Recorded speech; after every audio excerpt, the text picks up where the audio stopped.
తాకట్లో ఉన్న మీ బంగారాన్ని విడిపించి ఆ రోజు ఆన్లైన్ రేటుకి కొంటాం. Sharma gold company. వృద్ధాప్యంలో తల్లిదండ్రులను కంటికి రెప్పలా చూడాల్సిన కొడుకు వారి పట్ల అత్యంత పాశవికంగా ప్రవర్తించాడు. పెంచిన బంధమని మరిచి మృగంలా మారాడు. చెల్లికి ఆస్తిలో వాటా ఇచ్చారన్న కోపంతో డాక్టర్తో ఢీకొట్టి చంపేశాడు.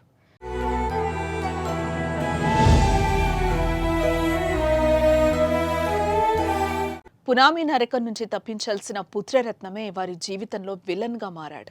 విజయనగరం జిల్లా పూసపాటిరేక మండలం చెల్లవానితోట పంచాయతీ నడుపూరు గ్రామానికి చెందిన పాండ్రంకి అప్పలనాయుడు జయా దంపతులు నివాసం ఉంటున్నారు. వీరికి రాజశేఖర్ అనే కొడుకు రాధా అనే కుమార్తె ఉన్నారు. అప్పలనాయుడు 80 సెంట్లు భూమి ఉన్న ఒక చిన్నకారు రైతు. తనకున్న 80 సెంట్లలో కూరగాయలు ఆకుకూరలు పండించి జీవనం సాగిస్తున్నాడు. కుమార్తె రాధకు 7 ఏళ్ల క్రితం వివాహం చేశారు. రాధకు 2 పిల్లలు. అయితే అకస్మాత్తుగా అనారోగ్యంతో రాధ భర్త మరణించాడు. అప్పటి నుండి అప్పలనాయుడు దంపతులే రాధకు అండగా ఉంటూ వస్తున్నారు. రాజశేఖర్ ట్రాక్టర్ డ్రైవర్ గా పనిచేస్తున్నాడు. ఇతనికి నెల్లిమర్ల మండలం వల్లాపురంకు చెందిన ఓ యువతితో 2 ఏళ్ల క్రితం వివాహమైంది. వివాహం అనంతరం రాజశేఖర్ చెడు అలవాట్లకు బానిసయ్యి అప్పుల పాలయ్యాడు. ఓవైపు భర్త మరణంతో తమపై ఆధారపడి ఉన్న కుమార్తె జీవితం, మరోవైపు చెడు అలవాట్లతో అప్పుల పాలైన కుమారుని చూసి అప్పలనాయుడు దంపతులు తల్లడిల్లిపోతుండేవారు.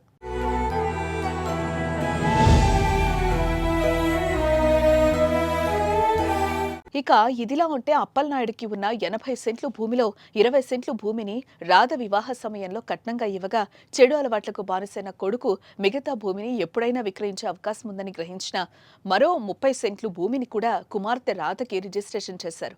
అలా తన 80 సెంట్ల భూమిలో కుమార్తె రాధకు 50 సెంట్లు ఇచ్చారు. ఇది తెలుసుకున్న కొడుకు రాజశేఖర్ తరచూ రాధకు రిజిస్ట్రేషన్ చేసిన భూమిని తిరిగి తనకి ఇవ్వాలని గొడవ పడుతూ ఉండేవాడు. అయినా అప్పలనాయుడు మాత్రం ససేమిరా అన్నాడు. ఈ నేపథ్యంలోనే అప్పుల బాధలు భరించలేక తండ్రి అప్పలనాయుడు వద్ద ఉన్న భూమిని అమ్మటానికి నిర్ణయించుకున్నాడు. అందులో భాగంగా భూమిని చదును చేసేందుకు జేసీబీ ట్రాక్టర్ సహాయంతో పొలంలో పనులు చేస్తున్నాడు. భూమిని విక్రయించేందుకు పొలంలో పనులు చేస్తున్నాడని తెలుసుకున్న అప్పలనాయుడు దంపతులు ఇద్దరు పొలం వద్దకు చేరుకుని కుమార్తె రాధకి ఇచ్చిన భూమిని చదును చేయడాన్ని అడ్డుకున్నాడు.